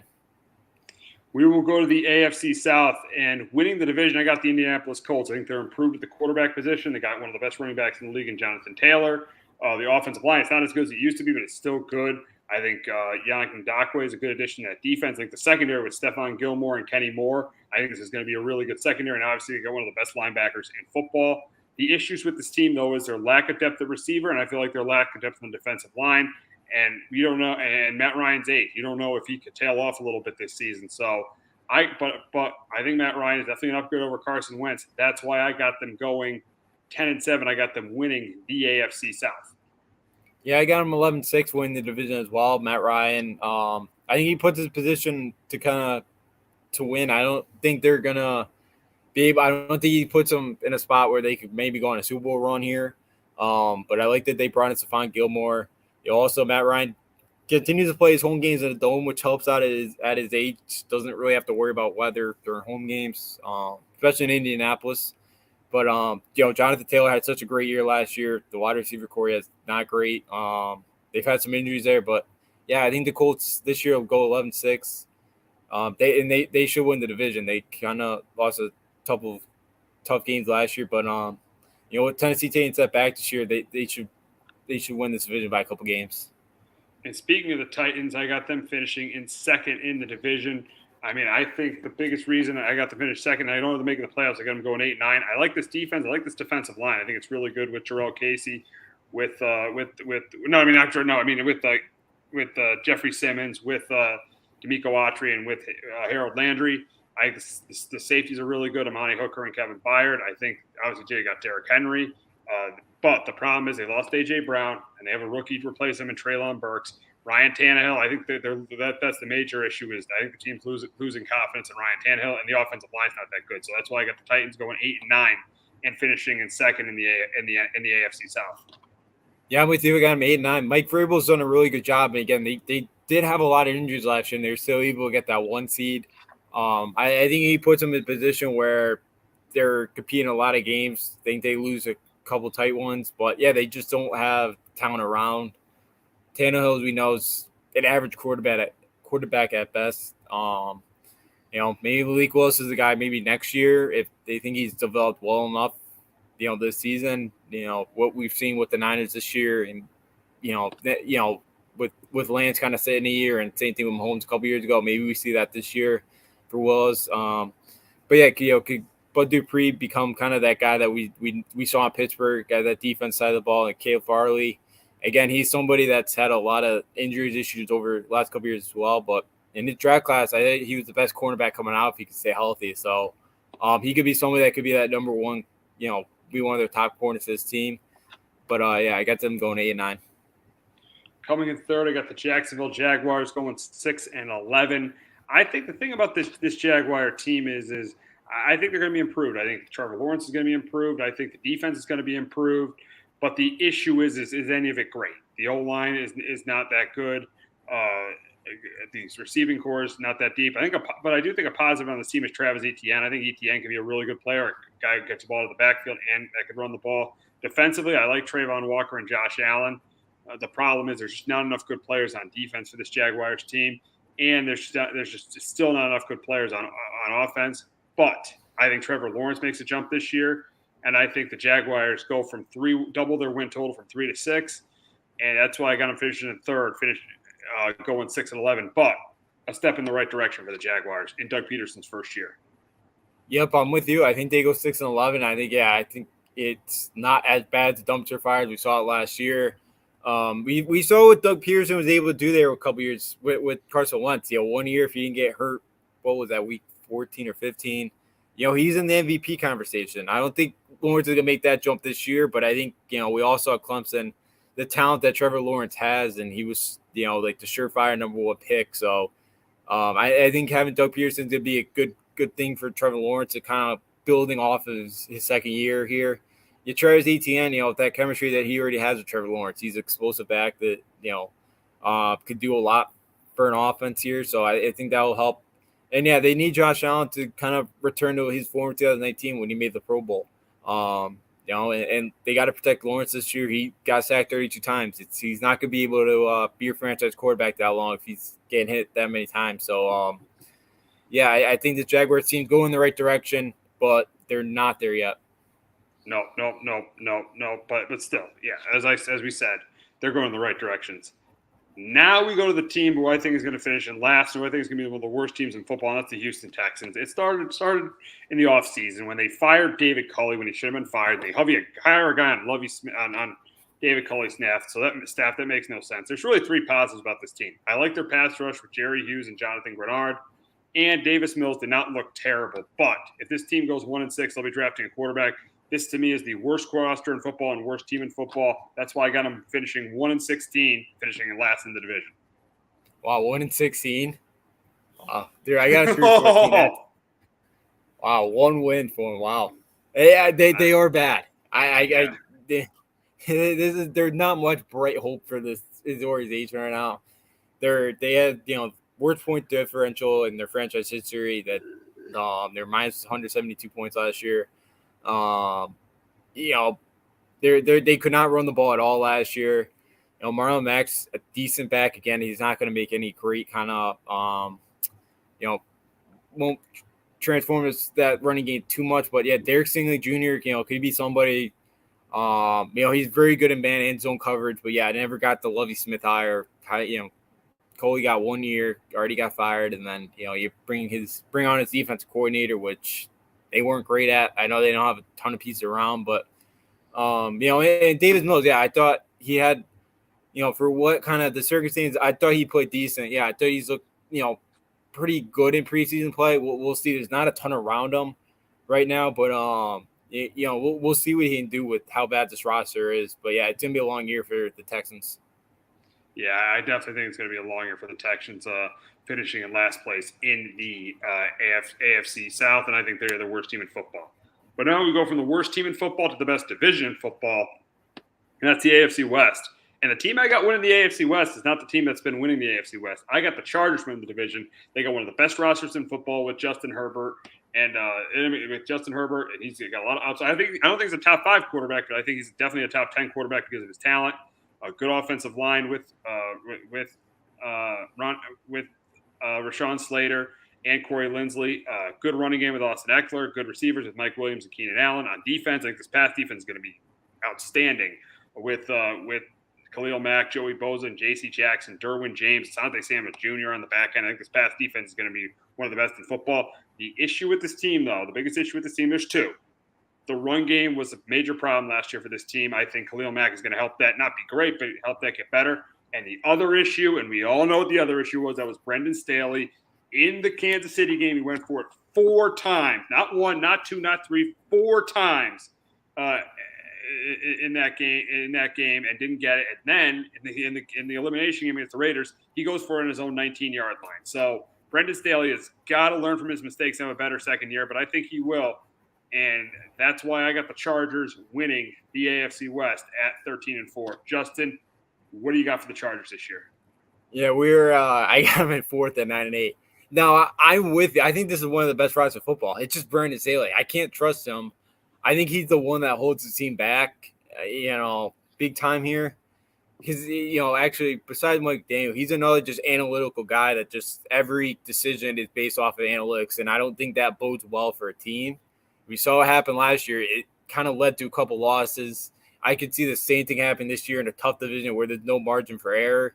But going to the team, I think bringing in J.C. Jackson, Khalil Mack, their secondary to be solid in a division where you got 3 other phenomenal quarterbacks and phenomenal offenses who are going to put up some points. It's great to have a secondary like that. But yeah, they really showed us out the run last year. And I remember, Staley saying too, they're just trying to stop the pass. They're not really caring about the run. Like, we're not going to get beat with the run game. How do you not care about the run? That is, you have to care about the run. I mean, come on. You have to care about the run. They better care about the run this year. It was something about the analytics. It was he went on to kind of say it was about the analytics of it. Like, you're not going to get. I didn't agree with it either, but I think that could be another problem this year if they play defense like that last year. But yeah, I think the Chargers team, I think they could be a lot better than 9-8, but it's the coaching that just gets me. If I was the owner, GM, I would have fired Staley immediately after that Vegas game. I would have let him I wouldn't even let him get on the plane. Yeah, I mean, I'm not for firing coaches in 1 year, but stuff he did last year was definitely fireable. I agree with that. Coming in second, I got the Kansas City Chiefs. I got them going 12-5. Obviously, Patrick Mahomes, Travis Kelce, really good offensive line. No one really talked about how good that offensive line is with Orlando Brown, Joe Thuney, and Creed Humphrey. That's a really, really good offensive line. Defense, that's the issue. That's definitely a concern to me. I know they got Chris Jones, but I don't like their pass rush. I think their run defense is not great, and I think they lost a pretty good piece in the secondary with Tyrann Mathieu. So that's definitely a concern for that team. And the main concern is the receiving core, even losing Tyreek Hill. But I do think they definitely can make up for it with Juju Smith-Schuster, with Valdez Scantling. I think and getting Sky Moore, I think they definitely could make up for it. But Mahomes has got to build chemistry with these new receivers. I like the fact they played a lot in the preseason. Andy Reid gets it. They played a lot in the preseason so they could get those rest of those receivers. But I got the Chiefs finishing in second, going 12-5, getting the first wild card. Justin, what do you got the Chiefs doing? Yeah, again, 12-5 winning division for the 6th straight year. Yeah, I know they losing Tyreek Hill's a big loss, but again, it's Patrick Mahomes. I think he's going to be able to make, a lot of these wide receivers, good. I know they got to still start last year. I could see that happening again with the new talent that they have offensively. But yeah, as you mentioned, they've looked really, really good so far in the preseason. Can Clyde Edwards-Helaire kind of have a bounce back year? He was not good. He's not great last year. But he's somebody that could be a major force out of the backfield, passing, catching the football. I think in the secondary, you add a guy like Trent McDuffie out of Washington, who, Washington's developed some really good cornerbacks the last couple of years. So, I think that could be something that could help that secondary out as well. They posted the last 4 AC championship games. I definitely think that this team could find a way to host a fifth. I think they're that talented once again, and you got a guy like Patrick Mahomes under center. So I got this Chiefs team winning the division once again. I don't have them winning the division, but I very easily could see them winning the division. Coming in third place, I got the Denver Broncos. I got them finishing 11-6. I think the addition of Russell Wilson is going to make a world difference for this team. It's a major upgrade at the quarterback position. I think they're going to have a good running game with Javonte Williams. I think the receiving core lacks a little bit of depth because Tim Patrick's out for the year. But I think with Jerry Jeudy and with Cortland Sutton, I think this receiving core is going to be pretty good. The defense, I don't think it'll be as good as it was last year because they lost Vic Fangio, and he was a good defensive mind. But I do think that the defense will still be really good, especially in the secondary with Justin Simmons and Patrick Surtain, and they did add Randy Gregory as well. And so, but the concern for this team is definitely, I think, going to be the offensive line. And the offensive line is definitely going to be the concern for this team. It's average at best, but I do think the Broncos get in the playoffs this year and go 11-6, and Russell Wilson is a big part of that. Yeah, I think Russell Wilson, they finally found a quarterback. They've had 11 different guys since Manning retired.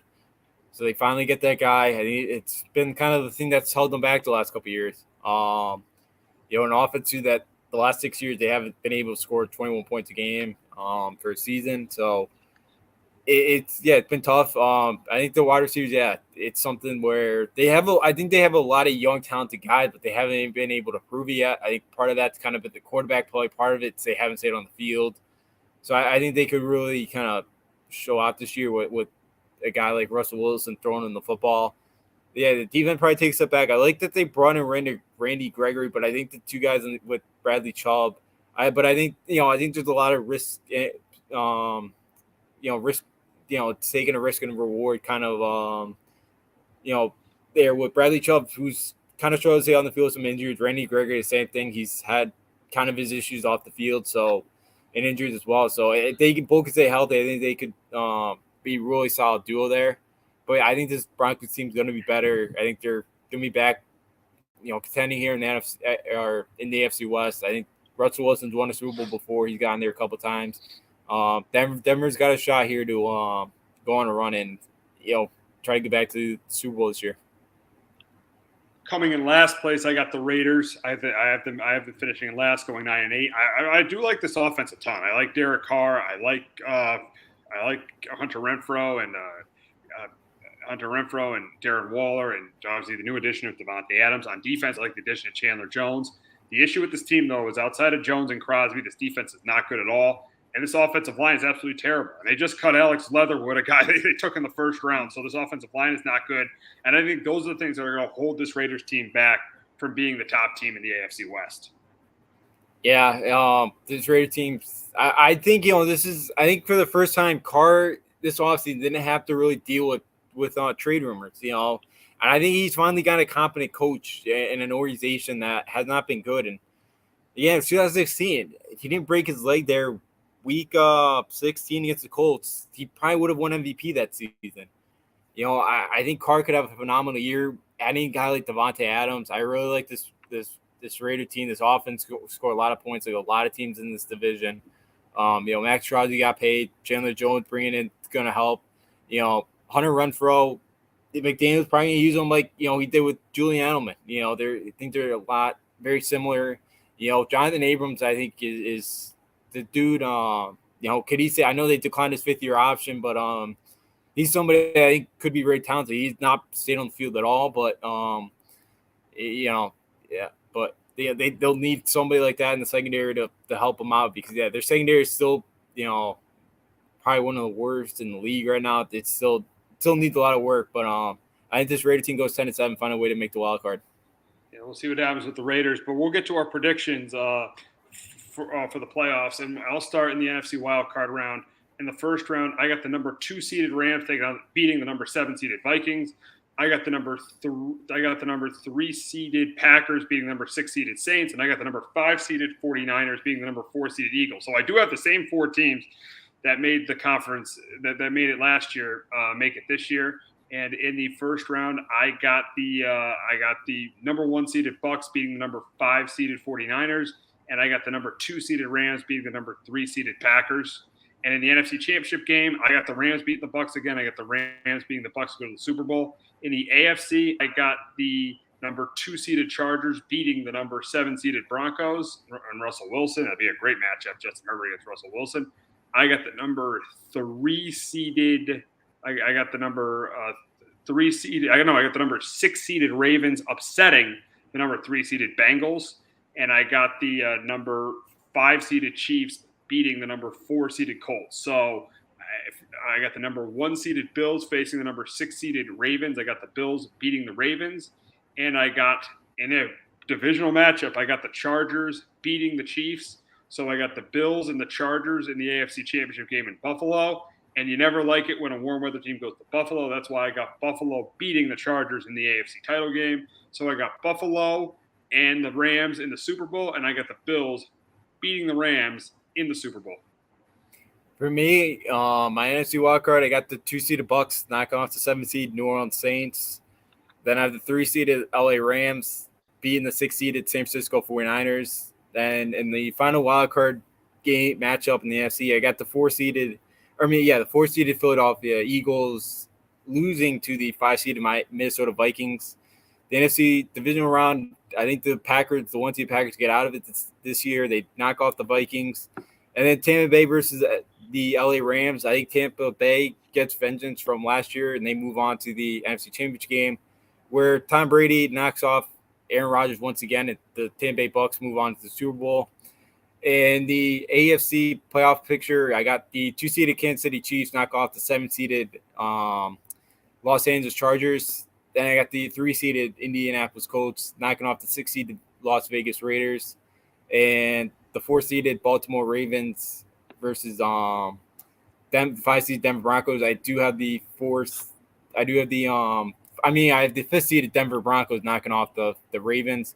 Then in the divisional round, I got the 1-seeded Buffalo Bills versus the Denver Broncos. The Bills move on to the AFC Championship game. And then I have the Chiefs versus the Indianapolis Colts, and I have the Chiefs moving back once again the AFC Championship game. But I have the Bills this time knocking off Kansas City in the AFC Championship game. So my Super Bowl is Buffalo Bills versus the Tampa Bay Buccaneers. And who do you got winning? I got the Tom Brady goes out on top winning a Super Bowl. There's no other way Nice. Tom Brady leads the NFL. Tom Brady wins the Super Bowl, and then he calls it quits. That's a great prediction right there. But you're going to be excited now. We got week 1 of the college football season coming up. But before we talk about that, we're going to hear from our friends at JPEG Financial and Shamrock Home Inspections. Do you have a 401k and some savings for future retirement, but don't even know if it's enough to live off of? How much is enough? How often are you thinking about it? The team at JPEG's Financial Group can help set your mind at ease. We specialize in creating strategies in the planning and managing of your financial, educational, and investment needs. We help clients pursue their investment goals with sound financial strategies. You deserve a personal, tailored plan. Lasting, meaningful, and open relationships are the foundation of our practice. You've worked hard for your money and should feel confident in your investment choices as you make decisions for your financial future. Your goals are our goals. We are dedicated to your needs and hopes for your future. Visit our website and give us a call at 860-430-5397. Securities offered through Raymond James Financial Services, Inc., member FINRA, SIPC. Investment advisory services offered through Raymond James Financial Services Advisors, Inc. JPEG's Financial Group, LLC is not a registered broker-dealer and is independent of Raymond James Financial Services. JPEG's Financial Group is located at 78 Eastern Boulevard, Glastonbury, Connecticut. There's no bigger investment than home ownership. And to make sure the house is up to your standards, you need a professional to look it over. Brian Flanagan from Shamrock Home Inspections is a licensed home inspector and a member of the Connecticut Association of Home Inspectors. Brian was a contractor for over 15 years, so he knows how homes should be constructed and how mechanicals should work. What makes me a good home inspector was the 20 years that I was a home improvement person, doing all the different repairs that I have done and what other people have done wrong that I had to go out and fix. So I have a pretty quick eye on seeing what's right and what's wrong. Before you move, call Shamrock Home Inspections. Before you make the biggest investment of your life, call Brian Flanagan from Shamrock Home Inspections at 860-268-2566 or visit shamrockhomeinspectionsct.com. All right, we got week 1 of the college football season is upon us. We had week 0 with Scott Frost blowing another game. That's another story for another day. We'll start with the backyard brawl. We'll start with the backyard brawl between West Virginia and Pitt. Looks like Pitt is a 7-point favorite. Keaton Slovis, he transferred. He is now playing at Pitt. And I think this is a game that Pitt wins by 2 scores. I think they're clearly a better team than West Virginia. I think West Virginia is in the bottom half of the Big 12. But the big question is, Justin, can the Mountaineers spoil Keaton Slovis's first game as a Pitt Panther? I get the Panthers. It's great that these two teams are playing again. Also, the battle of 2 former USC quarterbacks, Keaton Slovis playing the guy. JD Daniels, lost a job to Keaton Slovis after a couple years ago. Daniels got hurt. JD Daniels, I think, is a phenomenal quarterback. We haven't really seen him healthy. I think West Virginia offensively has got some pieces back, but I think this is going to be too tough of a test. I think, Pittsburgh defense is going to be a lot better. They got a lot of guys returning. I think they had 4 guys on the first team ACC.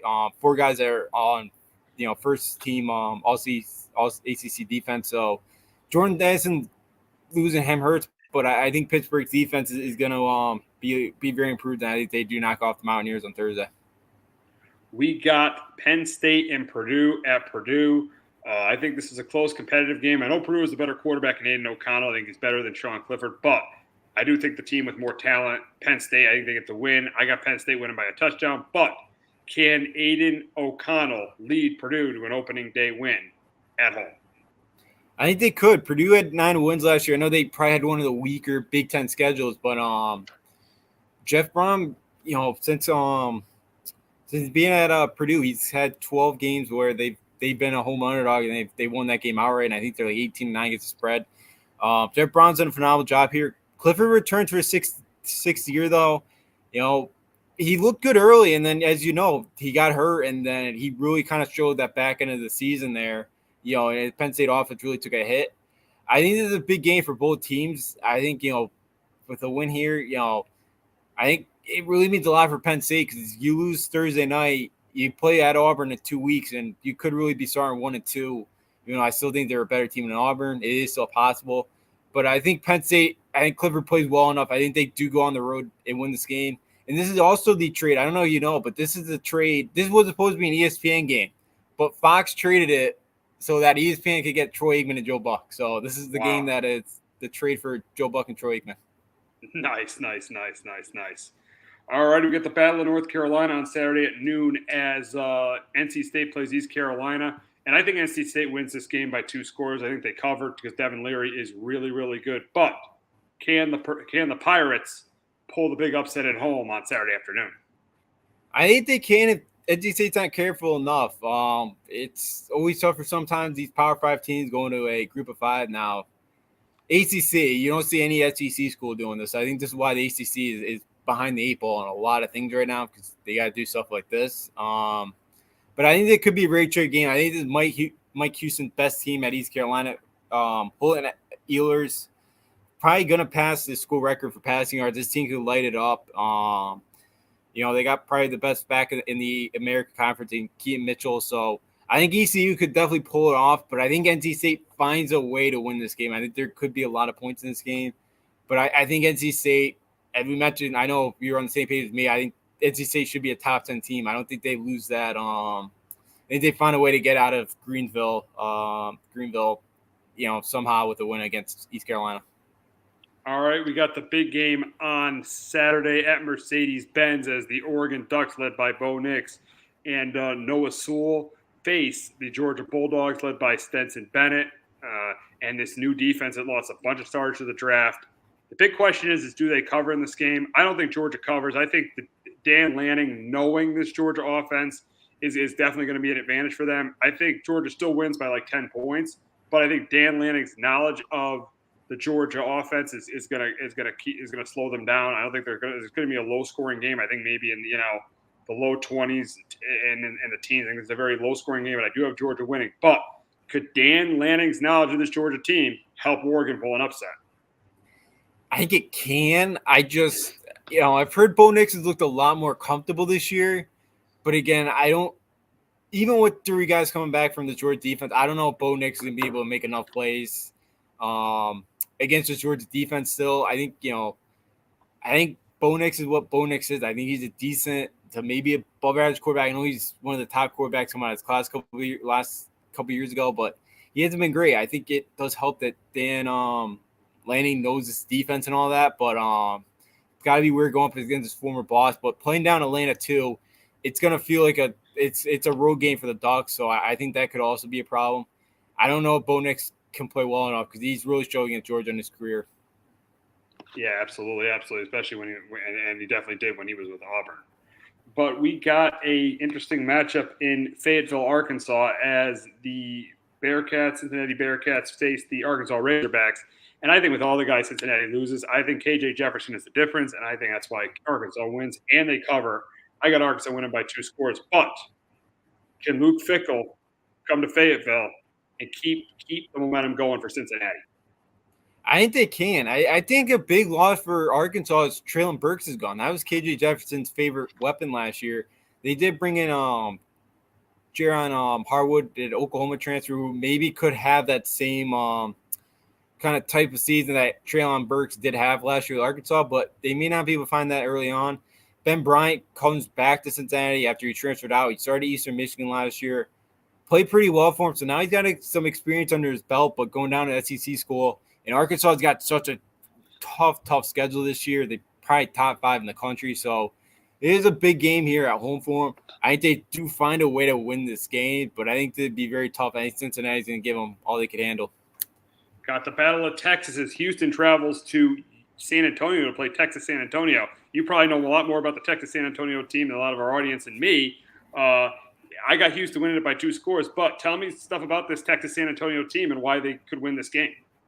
Yeah, I was very surprised when you put this game on there. I like you're giving respect here to the Roadrunners. Play down at the Alamo Dome. What they think this is their 10th year maybe at just a program, 10th or 11th year, or somewhere around there. They've been a very new program, but Jeff Traylor's done a phenomenal job. 12-2 last year. I think this is a team. They got their running. Frank Harris done a phenomenal job at the quarterback spot after Tanner's ACL last couple of years. They do lose one of their great running back in Sinead McCormick last year, who's phenomenal at over 3,000 yards in his career. I think that's going to hurt, but I think the Alamo Dome is going to be rocking for this Roadrunners team. They're the favorite to win Conference USA. They got a lot of talent. Yet again, they do have 8 guys coming back on that offense that did score a lot of points last year. And this Houston team with Daniel Holgerson, Clayton Tooney, and and Nathaniel Dell, wide receiver, probably the best duo in the American Conference this year. I think this is going to be a shootout. I think both teams are going to be very talented. Both teams got a great shot to win their conference. But I'm going to go with the Roadrunners. They find a way to win this game and start the season 1-0. Oh, wow. Going with the upset there. We got a big matchup in the Swamp on Saturday night as number 7 Utah Jay's is going to be into this one. Travels to Gainesville to play the Florida Gators. And I think this is a close competitive game, but I think the running game, the defense, and the quarterback play make the difference. And that's why I got Utah winning it by a touchdown. But, Justin, can Billy Napier win his first game as Florida head coach? Yeah, I think this is going to be a challenging one. Playoff implications for the Utes in this one. I think Florida's advantage in this one is going to be the heat and humidity. I know it's a 7:00 game, but it's still going to probably be in the 90s, something that Utah may not be used to. But I think Utah wins this game because I think up front, Utah, I think, has got, once again, one of the best offensive defensive lines in the country. Florida really showed that, especially towards the end of the year. I think Anthony Richardson could be a phenomenal quarterback. I know people have put him in the first round, but he just makes bad decisions at the wrong time. Now, if he can learn to kind of make, less mistakes, I think he could definitely be a top 10 kind of pick this spring. But I got to see it first. Again, his comparison to Cam Newton, he's got that much talent. He's got a lot of, running ability. But I just think the inconsistencies from him, I think they're going to struggle tonight. Florida's won 32 straight home openers. I think Utah goes in there and knocks it off. I think Kyle Linehan's I've said this multiple times. I think Kyle Linehan's one of the most underrated coaches in college football. Utah finds a way to go in there, and they knock off the Gators. Yeah, it sure should be a very interesting game between those two teams. Now we've got the game everyone's been talking about. Number 5, Notre Dame, at number 2, Ohio State. And I do think Notre Dame covers because of their defense, but I do think they still lose by 2 scores because they're not going to be able to keep up with Ohio State. I think Ohio State – I actually think Ohio State's going to cover. I got Ohio State winning this one 42-24. I just think Ohio State's offense is the best in the country with Travion Henderson, C.J. Stroud, and Jackson Smith-Njigba. I think Ohio State's offense is going to put up 42 points. I don't care how good Notre Dame's defense is, and Notre Dame's going to have trouble keeping up. I think Ohio State wins, and they cover. But can Marcus Freeman beat his former team in his first game? No, I'm not say first game, but in his first game as his first official season as Notre Dame head coach. I can't see it. I just think Ohio State's got way too much speed for them. That's kind of been the problem with Notre Dame the last couple of years. They just haven't had the speed to beat these elite teams. I think this is probably a 3-score game. I think Ohio State, I think up front's going to be a lot better. They brought in Jim Knowles, too, to be their defense coordinator. And he's been with Oklahoma State the last couple of years. And you've seen what he's been able to do at Oklahoma State defense, which never used to play defense. They've been fun. That's how they won. That's how they were so good last year in the Big 12 is because of their defense. Kept them a lot of games because their offense struggled. But, yeah, Ohio State's kind of got the best running back room in the country. They got 2 of the best weapons, Marvin Harrison, Jackson Smith, and Newton Njigba. They're just – Ohio State is just way too much talented. They got way too much speed for them. I think Notre Dame's going to struggle, especially with Tyler Buchanan who won the quarterback job. Believe this is going to be his first start going to the big house on a Saturday – or not the horseshoe on a Saturday night. I think it could be a long night for Notre Dame. They just don't have the speed to keep up with the Buckeyes. So it's safe to say we'll be probably watching a lot of Utah, Florida in the second half. Yeah. I'll be helped. This game, but I'd be shocked if it's close. So we got the Sunday night game as Florida State faces LSU, Brian Kelly's first game. Both programs a little bit, but I think both programs are in a rebuild, but I'm going to take the team with the better coach. I'm going to go with Brian Kelly over Mike Novell, and I think Brian Kelly wins his first game at LSU. But could the Florida State Seminoles ruin Brian Kelly's first game in Baton Rouge? I think they can.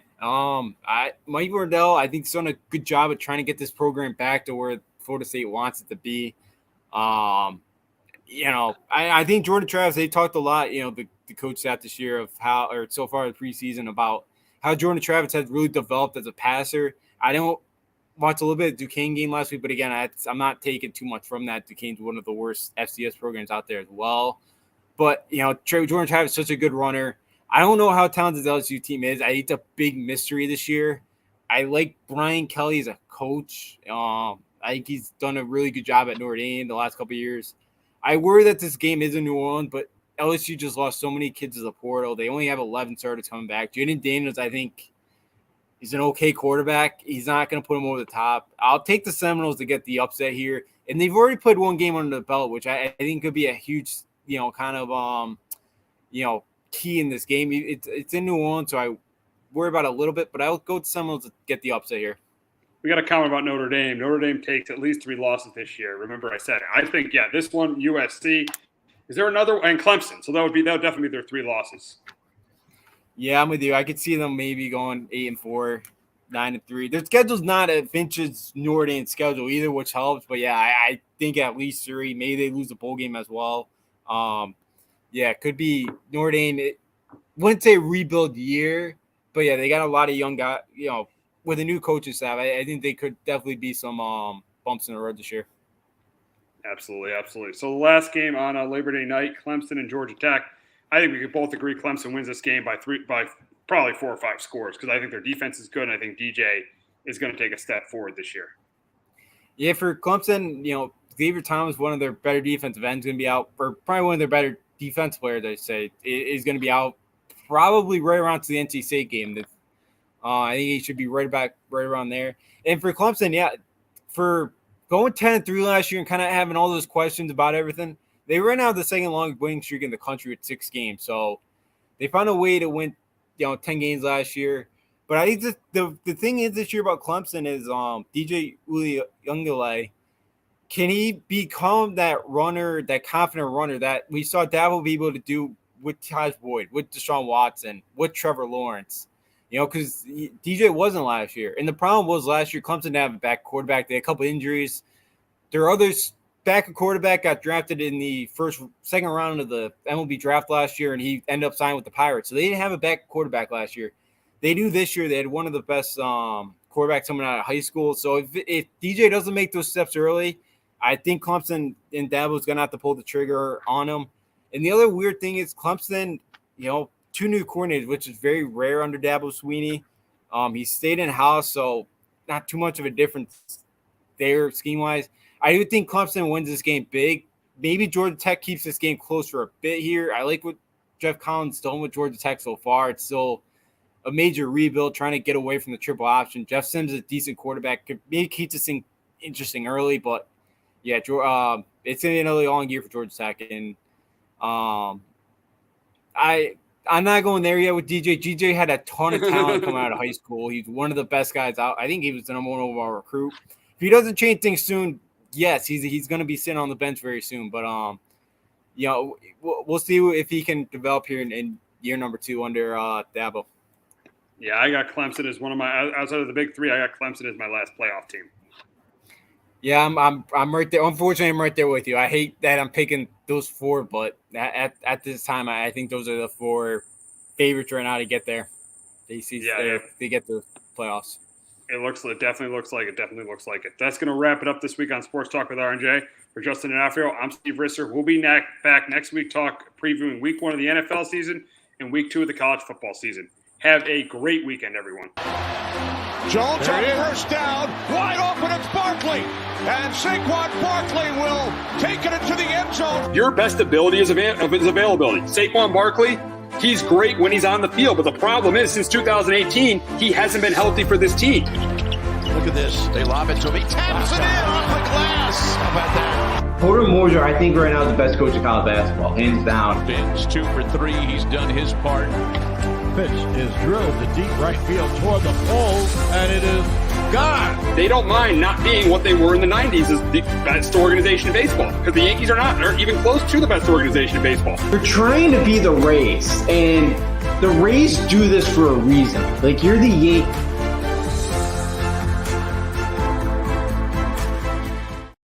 Hello, my name is Joe Aguirre. I'm the president of Clovercrest Media Group. And here at CMG, we have a wide variety of podcasts, including sports shows like Keys to the City, The Roll Call, Throwing Jabs, All 4 Downs, and Jawing About the G-Men. And great true crime shows like Sticky Week, Crimes and Consequences, Ivy League Murders, and Bird, the unsolved murder of David Eichmann. You can find all these podcasts and so much more by visiting clovercrestmedia.com.